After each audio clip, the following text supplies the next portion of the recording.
UP धर्मांतरण case में ATS की जांच अब भी लगातार चल रही है और जांच में हर रोज नए खुलासे हो रहे हैं। जी न्यूज को एक्सक्लूसिव जानकारी के मुताबिक नाबालिग हिंदू लड़कियों को बहला फुसलाकर गायब कर दिया जाता था। लड़कियों के बालिग होते ही धर्म परिवर्तन करा दिया जाता था। यूपी एटीएस को 5-6 पीड़ित परिवारों की शिकायत मिली है। पीड़ित परिवारों की शिकायत को पुलिस नजरअंदाज कर दिया करती थी। धर्मांतरण गैंग में सलाउद्दीन के बाद एक और शख्स शामिल हुआ। कहा जा रहा है कि गुमनाम शख्स था। इस्लामिक दवा सेंटर को हवाला के जरिए पैसे लगातार आते थे।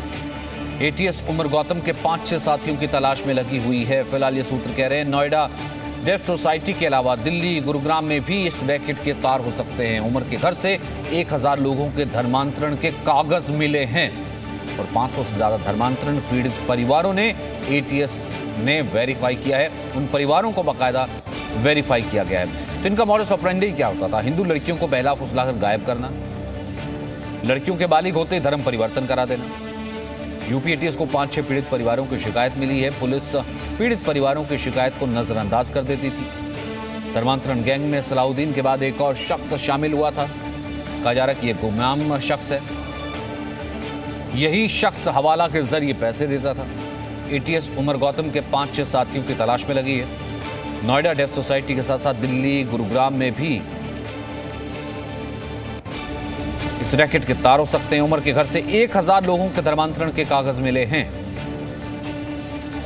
राजू राज हमारे साथ मौजूद है। राजू राज, जितना ये केस और आगे एटीएस तफ्तीश कर रही है और परतें खुलती चली जा रही हैं, तो इसमें तो मामला तो है और संगीन हो जाता है कि यहाँ पर आप माइनर बच्चों की अबडक्शन का मामला भी साथ में सामने आ जाएगा। आप उन्हें अपहरण कर रहे हैं एक किस्म से उनकी मर्जी के बगैर, फिर उसके बाद उनका धर्म परिवर्तन कर रहे हैं। ये पूरा क्या है मामला?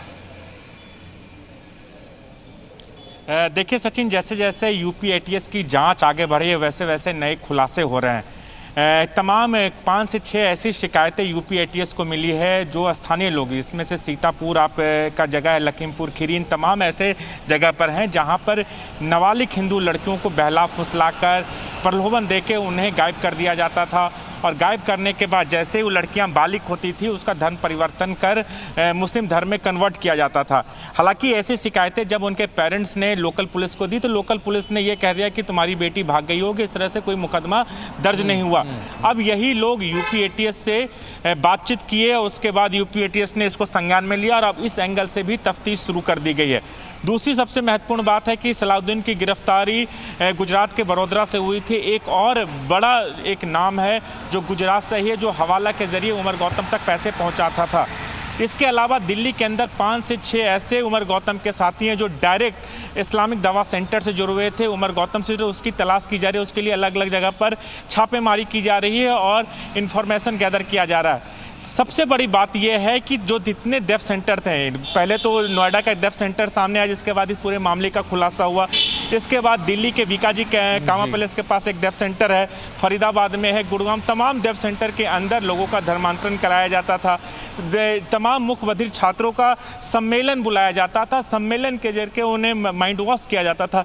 तमाम चीज़ें लगातार जैसे जैसे जांच में आगे बढ़ रही है, तमाम खुलासे रहे और जल्द ही कुछ और गिरफ्तारियां भी संभव हैं एटीएस के द्वारा धर्मांतरण मैटर को लेकर। इसके अलावा 1000 से ज्यादा लोगों के कागजात मिले थे, उसमें से 500 ऐसे परिवार हैं जिसको तो एटीएस ने वेरीफाई कर दिया। उन परिवारों की गवाही जब सामने आएगी तब ना जाने कितने और ऐसे परिवार सामने आ सकते हैं जो कह रहे हैं कि हमारे घर से बच्चे गायब थे। तो ये कितना बड़ा जो है मामला सामने हो सकता है और कितना बड़ा ही रैकेट हो सकता है। तभी हम ये कह रहे हैं हवाला के जरिए, बाकी और मुल्कों के जरिए कैसे इस रैकेट को बाकायदा पैसा भी दिया जा रहा था। बहुत बहुत शुक्रिया राजू राज इस बातचीत के। Presenting B News app available on Google Play and App Store. Download it now.